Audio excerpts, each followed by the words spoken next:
یہاں نہ پیسہ ہے نہ مراد، لیکن ڈی جی طارق مینگل صاحب اور محترمہ ثانیہ خان کینسر اور موذی بیماریوں کے مریضوں کے پیسوں پر آئے دن بدن صوبے سے باہر 5 اسٹار ہوٹلوں میں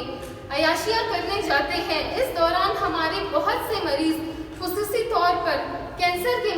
مریض اس دنیا فانی سے کوچ کر گئے، اور اس وجہ سے ان کو ادویات مقررہ وقت پر نہ اور اس کی وجہ یہ تھی کہ ان کو ادویات مقررہ وقت پہ نہ دی گئی۔ دیگر مریضان بلوچستان عوامی انڈومنٹ فنڈ، معزز صافی حضرات،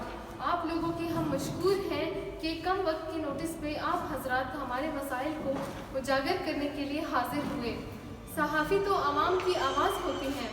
ہم آپ لوگوں کے توسط سے اپنے مسائل اجاگر کرنا چاہتے ہیں۔ معزز صحافی حضرات، آپ لوگوں کو گوشگوار کرتی چلوں کہ بلوچستان حکومت 2019 میں اس وقت کے وزیر اعلیٰ جام کمال صاحب کی کاوشوں سے بلوچستان کے غریب اور نادار مریضوں جو کہ کینسر اور دیگر موذی بیماریوں میں مبتلا تھے، ان 7 موذی بیماریوں کے علاج کے سلسلے میں ایک فنڈ متعارف کرایا گیا، جسے بلوچستان عوامی انڈومنٹ فنڈ کا نام دیا گیا۔ بلوچستان عوامی انڈومنٹ فنڈ سے اب تک تقریباً 3000 کے لگ بھگ مریض علاج کر چکے ہیں اور ہزاروں مریض زیر علاج ہیں۔ 2019 سے لے کر نومبر 2023 تک بلوچستان عوامی انڈومنٹ فنڈ اپنے مقررہ بجٹ سے کینسر اور دوسری موذی امراض کا علاج باقاعدگی سے کر رہا تھا۔ عارضی مشکلات فنڈ کی کمی کی وجہ سے وقتاً فوقتاً تو درپیش تھی، لیکن مریضوں کے علاج میں کوئی رکاوٹ نہیں آئی۔ اس دوران جمہوری حکومت کے اختتام پذیر ہونے پر اور نگران حکومت کے معرض وجود پہ ہونے پر بلوچستان عوامی فنڈ کے مریضوں کو بہت سی دشواریوں کا سامنا کرنا پڑا، جو کہ ابھی تک ختم ہونے کا نام ہی نہیں لے رہی۔ ان کی وجوہات کچھ اس طرح سے ہیں، جیسا کہ آپ سب کو معلوم ہے کہ نگراں حکومت بہت کم مدت کے لیے ہوتی ہے، اور اس پر ثانیہ خان جیسے غیر تجربہ کار، غیر عوامی اور غیر سیاسی لوگوں کو عوام پر مسلط کیا جاتا ہے، جو کہ بجائے نگرانی کے راتوں رات سینیٹر اور امیر بننے کا خواب دیکھتی ہیں۔ بلوچستان عوامی انڈومنٹ فنڈ محترمہ ثانیہ خان کے خوابوں کی نظر ہو گیا ہے، اور ماشاءاللہ بیوروکریسی میں سیکٹری سوشل ویلفیئر اور D G social welfare Tariq Mengal, جو کہ بی سی ایس کیڈر کا بندہ تھا، جن کو محترمہ ثانیہ خان نے اپنی معاشی مفادات حاصل کرنے کے لیے اضافی چارج پروگرام ڈائریکٹر بیک سے نواز دیا، اور جناب طارق مینگل صاحب نے محترمہ ثانیہ صاحب کو معاشی مفادات کے حصول کے لیے بیک کے پروگرام کو تباہ کیا، جو کہ صوبے کے غریب مریضوں کے لیے ایک امید کی کرن تھی۔ ڈی جی طارق مینگل نے سوشل ویلفیئر میں 2 چارج تو لے لیے، لیکن اس کا پروگریس اس پوسٹ پر بھی نہیں دیا۔ موصوف کا دن 12 بجے شروع ہوتا ہے، 12 بجے کے بعد ان کا دن شروع ہوتا ہے، جہاں مریضوں کو بیف دفتر میں گھنٹوں انتظار کرایا جاتا ہے۔ افسوس، صد افسوس، سوشل ویلفیئر ڈپارٹمنٹ ہرگز عدم توجہ، غیر سنجیدگی اور عیاشی کرنے کا محکمہ نہیں ہے۔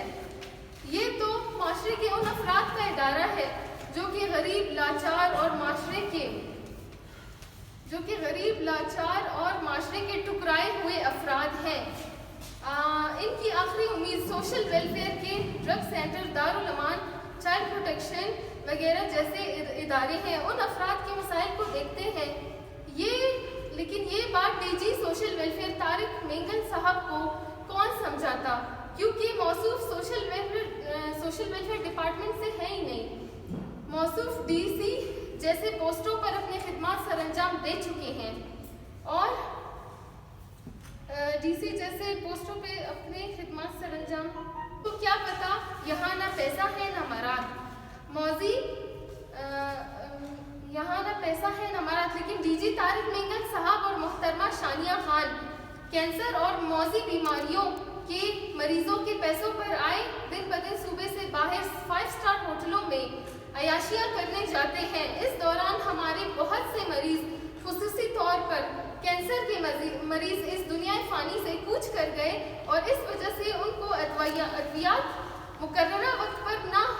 اور اس کی وجہ یہ تھی کہ ان کو ادویات مقررہ وقت پہ نہ دی گئی۔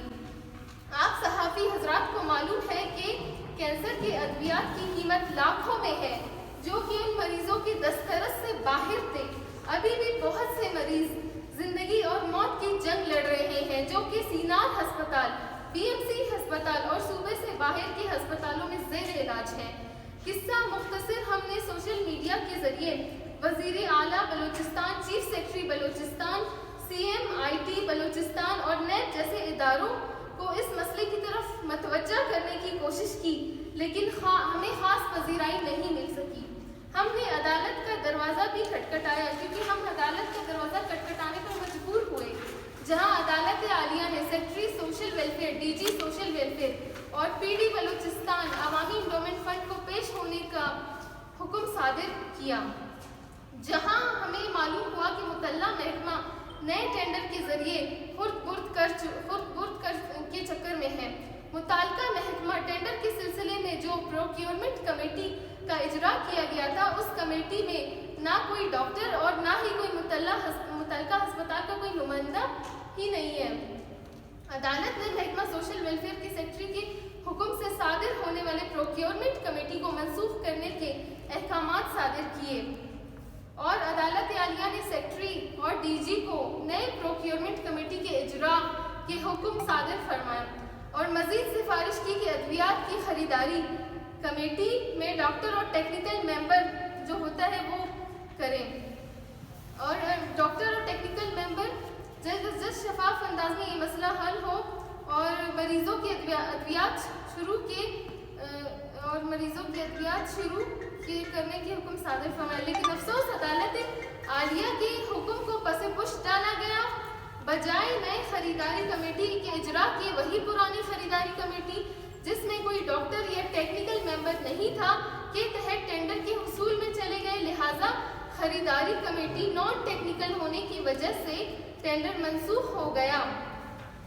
بجائے موصوف طارق مینگل صاحب اپنی غلطی کو سدھارتے اور نئی خریداری کمیٹی بناتے جس میں ڈاکٹر اور ٹیکنیکل ممبر ہوتا، موصوف بضد ہو کر ری ٹینڈر میں چلے گئے، جو کہ اب تک اختتام پذیر ہونے کا نام ہی نہیں لے رہا، کیونکہ موصوف طارق مینگل کے ری ٹینڈر کو شکایت کمیٹی میں چیلنج کیا گیا۔ ان موصوف کی گورکھ دندا میں مریض رل گئے، لہٰذا ہم اس پریس کانفرنس کی توسط سے نئے منتخب وزیر اعلیٰ Balochistan, chief secretary Balochistan, chief justice high court Balochistan اور باقی 9 منتخب عوامی نمائندوں سے اپیل کرتے ہیں، خدا را ہماری آواز بنے، اور ہم ایک غریب صوبے سے تعلق رکھتے ہیں اور غریب اور نادار ہونے کی وجہ سے از خود ان موذی امراض اور کینسر جیسے بیماریوں سے لڑنے کی سکت نہیں رکھتے۔ صرف اور صرف بلوچستان عوامی انڈومنٹ فنڈ کے توسط سے اپنے مریضوں کے علاج دوبارہ شروع ہم کر سکتے ہیں۔ متعلقہ سوشل ویلفیئر ڈپارٹمنٹ کے سیکرٹری اور DG سوشل ویلفیئر کے خلاف عدم توجہ اور بیرا روی کے سلسلے میں محکمانہ کارروائی کی جائے تاکہ مزید مریض خوار ہونے سے بچیں۔ شکریہ۔ مریضان بلوچستان عوامی انڈومنٹ فنڈ۔